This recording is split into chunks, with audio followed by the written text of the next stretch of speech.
মাকে দেখতে পাচ্ছি না, আর দিদিকেও তো দেখতে পাচ্ছি না। ওরা দুজনে গেল কোথায় আমাকে এখানে একা বসিয়ে রেখে? ওই তো ওখানে দিদি। দিদি কিছু খাচ্ছে মনে হচ্ছে। তুমি একা একা খাচ্ছ, ভাইকে দেবে না?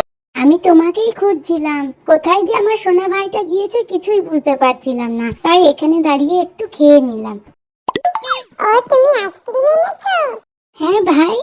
কিন্তু দিদি দেখো, মাকে তো কোথাও দেখতে পাচ্ছি না। মাও কি তাহলে লুকিয়ে লুকিয়ে আইসক্রিম খাচ্ছে?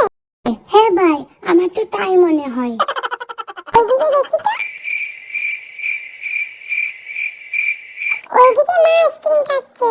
মা, তুমি একা একা আইসক্রিম খাচ্ছ, তোমার ছেলেকে দেবে না? হ্যাঁ বেটা দেবো, তোমার না ঠান্ডা লেগে যাবে তাই আমি একটু খেয়ে নিচ্ছি লুকিয়ে। ও, আমার সাথে সবাই মিলে তোমরা এরকম করছো? যাও, তোমাদের সাথে কোথায় বলবো না। রাগ করে না মায়ের ওপর,